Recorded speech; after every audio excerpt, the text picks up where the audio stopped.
Selamat sejahtera, nama saya Lau Inji dengan nombor ID Matrix SA21045 daripada kumpulan 6. Kumpulan kami akan membentangkan perlembagaan persekutuan sebagai tapak integrasi dan wahana etika dan peradaban. Saya akan menjelaskan sejarah, definisi serta konsep bagi perlembagaan. Jadi, mari kita mulakan dengan apa itu perlembagaan. Jadi, perlembagaan adalah undang-undang tertinggi sebagai teras pemerintahan sesebuah negara. Negara kita mempunyai perlembagaan persekutuan yang merupakan unsur penting dalam sesebuah negara.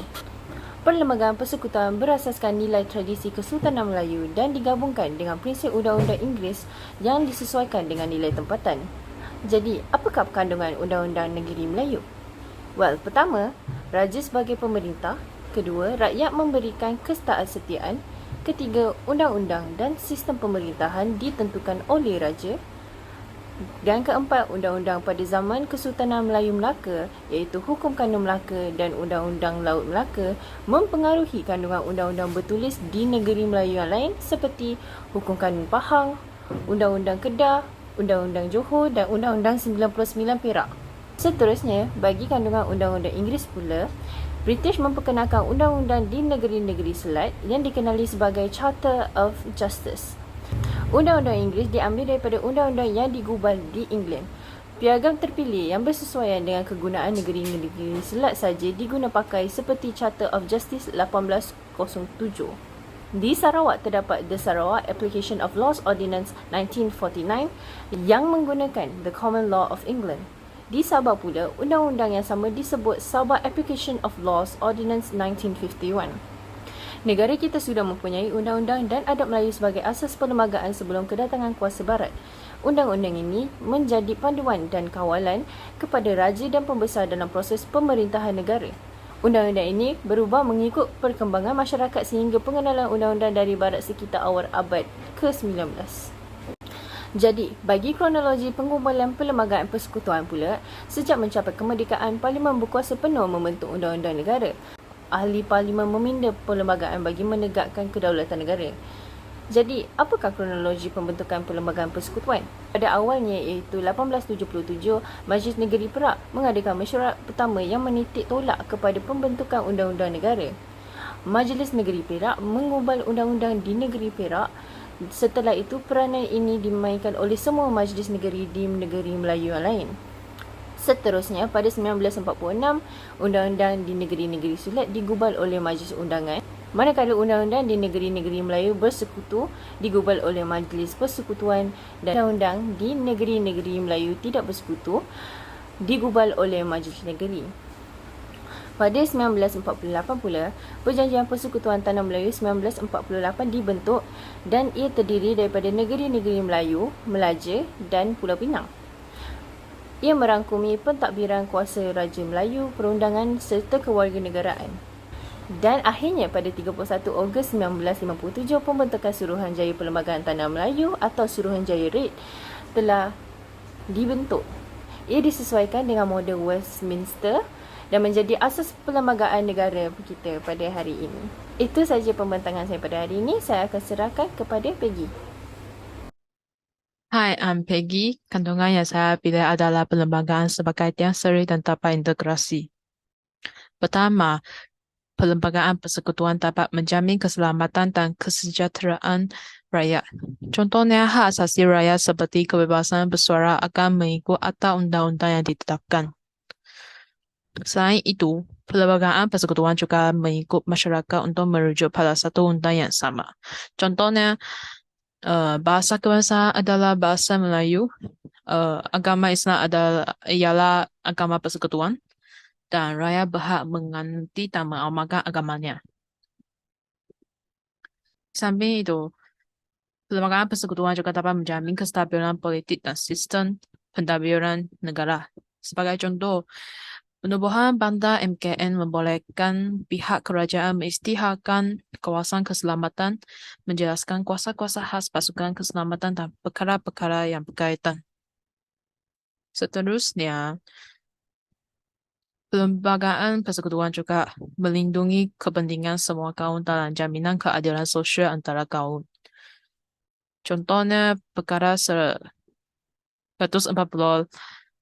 9. Berkenaan perundangan menentang perbuatan subversif yang memudaratkan orang lain untuk menghentikan atau mencegah salah laku. Terima kasih Peggy. Salam sejahtera. Nama saya Jihan Fadilah Hakim dengan ID metrik SA21050 akan membentangkan tentang konsep, keperluan dan penghayatan tapak integrasi.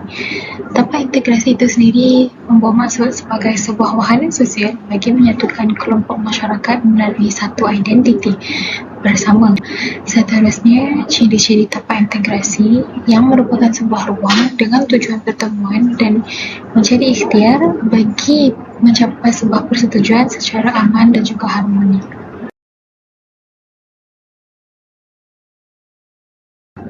Bagi memastikan sosioekonomi sebagai sebuah keperluan bagi masyarakat merupakan salah satu daripada kepentingan tapak integrasi selain daripada asimilasi kumpulan minoriti yang menerima dan juga menghayati unsur budaya utama majoriti.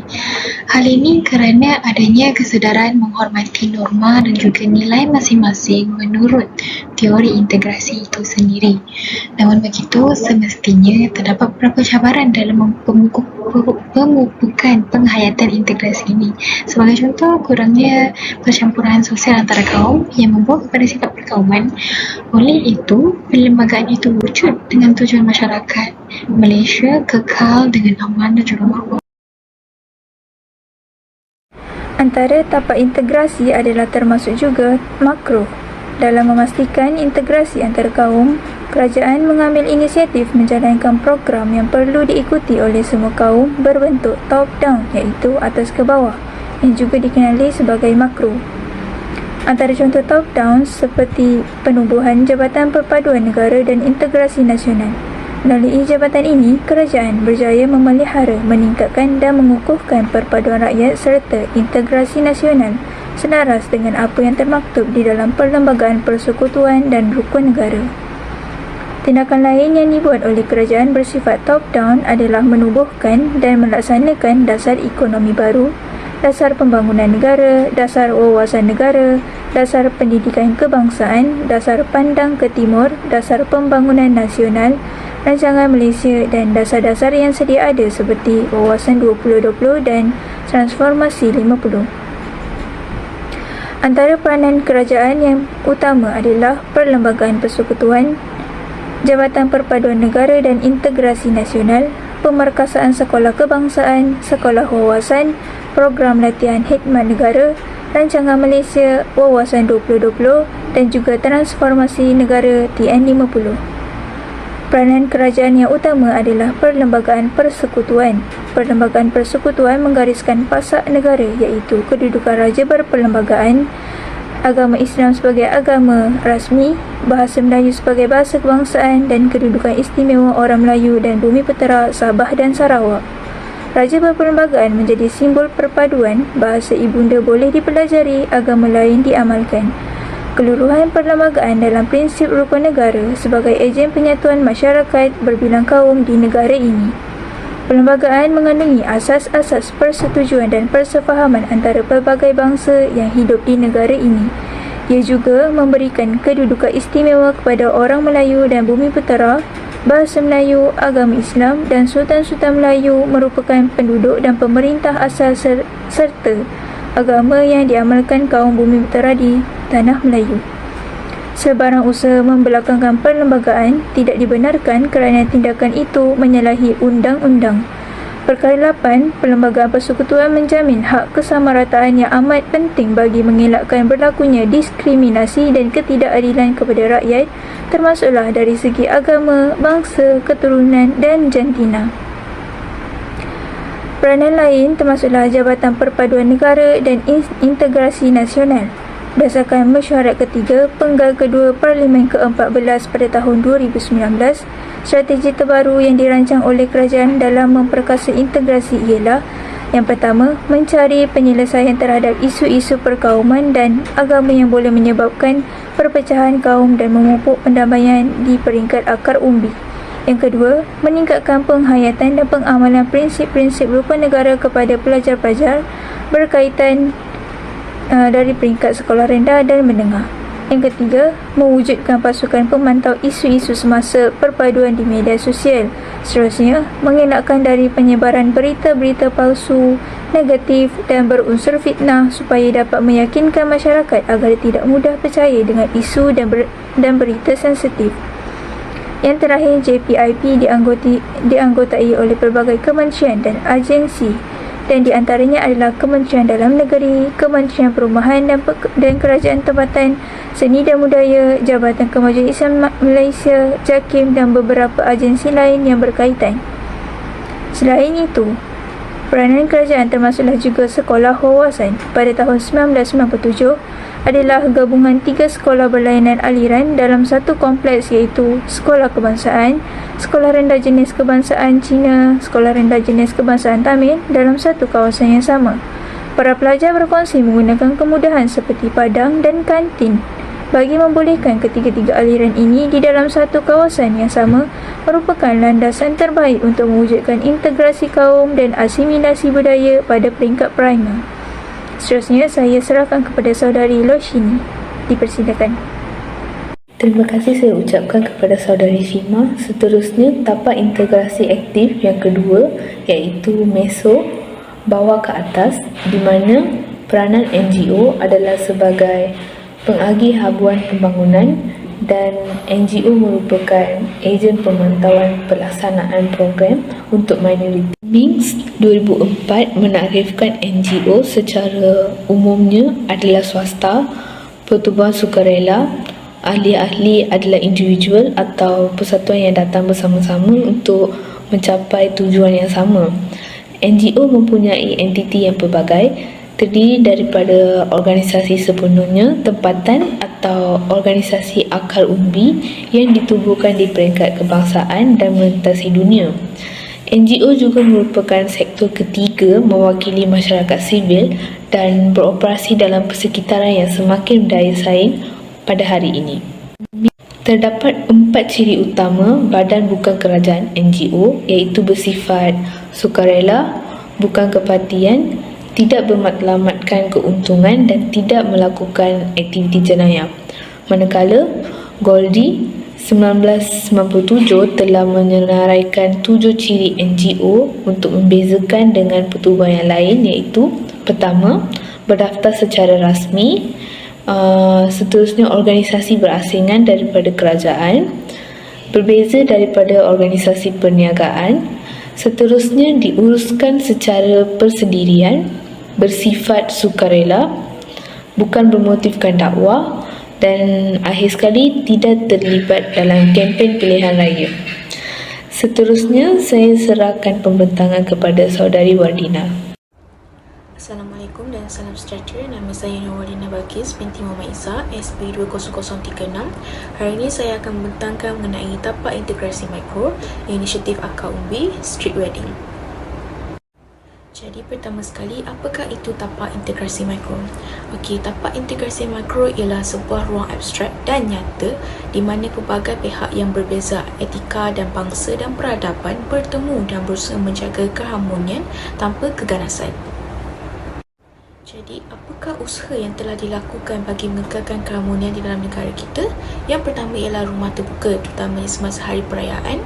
Kedua ialah penerimaan budaya. Seperti yang kita sedia maklum, Malaysia merupakan negara yang mempunyai berbagai bangsa. Ketiga, program DIPT, contohnya subjek etika dan peradaban. Dan yang keempat ialah tapak integrasi tidak rasmi, iaitu street wedding. Street wedding atau lebih dikenali sebagai majlis perkahwinan di jalanan. Dalam street wedding yang selalunya mula dan tamat dalam tempoh 48 jam dari mula pasang kemah sehinggalah selesai turun kemah adalah merupakan kerjasama dalam kalangan penduduk, lazimnya di beberapa buah rumah dan keluarga yang berdepan dengan masalah jalan raya yang akan ditutup selama 48 jam untuk kenduri kahwin tersebut. Tiada arahan pemimpin atau kerajaan dalam kegiatan sosial ini. Semuanya adalah inisiatif dan juga sikap bertolak ansur di antara penduduk dan juga ahli keluarga demi menjaga keharmonian di peringkat akar umbi. Jadi, kesimpulan yang dapat kita buat ialah kesatuan dan perpaduan rakyat berbilang kaum amatlah penting yang mesti dipelihara bersama agar dapat melahirkan bangsa dan negara yang harmonis. Dan yang kedua ialah ia dapat membentuk Malaysia sebagai negara yang berfikiran terbuka, bertolak ansur dan saling menghormati demi mendepani cabaran hidup.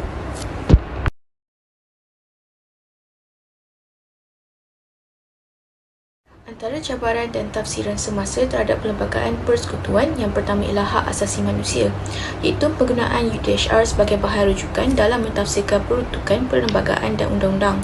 Seterusnya ialah kegiatan subversif, iaitu tafsiran umum yang berkaitan dengan kegiatan subversif dalam perlembagaan persekutuan berdasarkan keperluan semasa. Kemudian ialah kontrak sosial, iaitu persetujuan ini tidak termaktub dalam perlembagaan persekutuan yang diterima orang Melayu dan juga bukan orang Melayu. Seterusnya ialah isu pendidikan juga menjadi cabaran perlembagaan persekutuan, iaitu di mana perlembagaan ingin mengekalkan keharmonian pelaksanaan sekolah kebangsaan dan vernakular. Cabaran seterusnya ialah melibatkan perpaduan kaum, iaitu isu-isu sensitif perkauman ini telah ditimbulkan oleh perempuan yang rasis. Dan kemudian ialah kedudukan Islam sebagai agama rasmi, kerana perlembagaan ingin mengekalkan keharmonian agama di Malaysia dalam rangka Islam sebagai agama rasmi dan agama lain bebas diamalkan. Seterusnya ialah kedudukan bahasa Melayu sebagai bahasa kebangsaan. Ia merupakan cabaran mendaulatkan dan meluaskan penggunaan bahasa Melayu kepada kaum selain Melayu.